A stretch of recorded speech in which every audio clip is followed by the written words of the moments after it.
これでわかるジャン・オノレ・フラゴナール。ロココ美術の画家として有名です。軽快で華やかな生活をしている貴族やブルジョワたちを描きました。ただフラゴナールの作風は時代によって違います。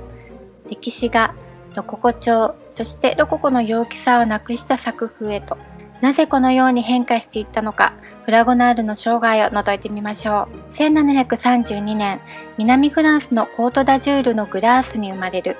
父は革手袋製造業を営んでいました。1738年、家族と共にパリに移る。ジャン・シメオン・シャルダンとフランソワ・ブーシェという2人の巨匠に短期間ではありましたが師事しました。20歳の時、王立アカデミーからローマ賞を授与されました。このローマ賞というのは国王が才能ある若手に贈る賞で、公費でローマに留学することができるようになります。ローマに進む前にシャルル・アンドレ・ヴァンローの下で3年間学びました。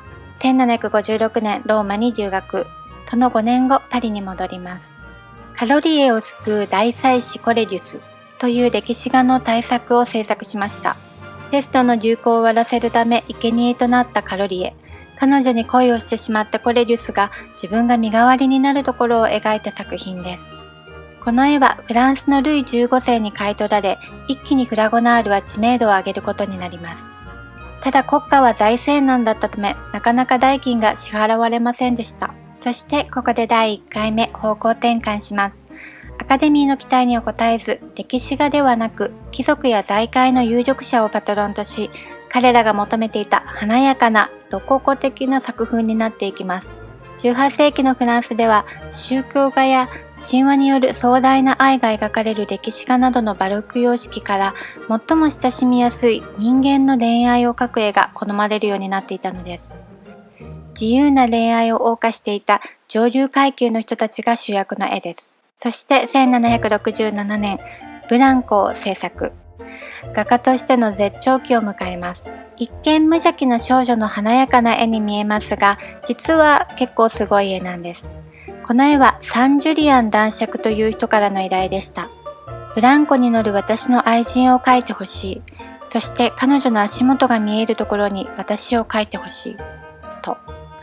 なのでこの男性がサンジェルマン男爵。この女性が彼の愛人。そしてここにブランコのロープを引っ張る初老の男性がいます。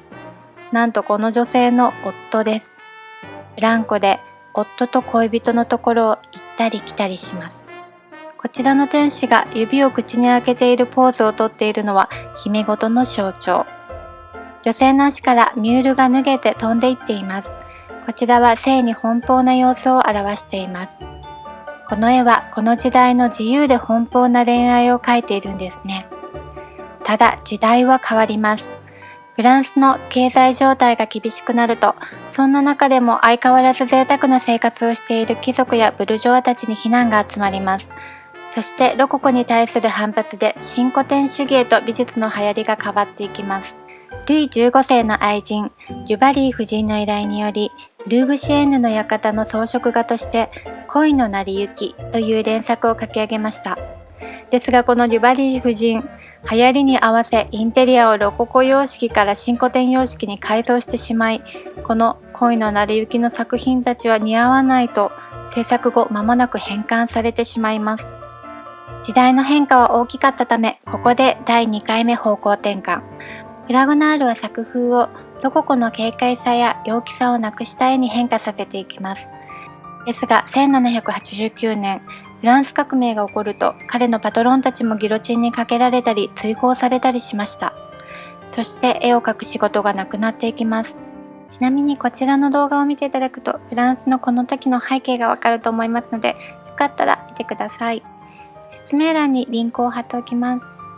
1793年、フラゴナールはルーブル美術館の収蔵品管理を担当する。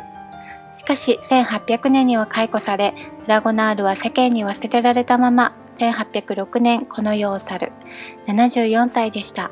こちらの絵をご覧ください。缶抜き。光と影のコントラストで迫力のある絵になっています。ロココ全盛期の明るさはなくなり、重く少し怖い感じもしますが、色気はフラゴナールらしく残っています。片手で嫌がっている女性を強引に抱き寄せ、もう一方の手で鍵をかける。もう逃げられない。この2人はどういう関係なのでしょうか。こちらにリンゴがあります。アダムとイブが禁断の果実を食べたことから、リンゴは罪を表します。つまりこれは禁断の恋。ブランコのような華やかな絵も、この作品のように躍動感のある鋭い絵も描けるフラゴナールってすごいと思います。では最後にフラゴナールの他の作品を見てお別れいたしましょう。ご視聴ありがとうございました。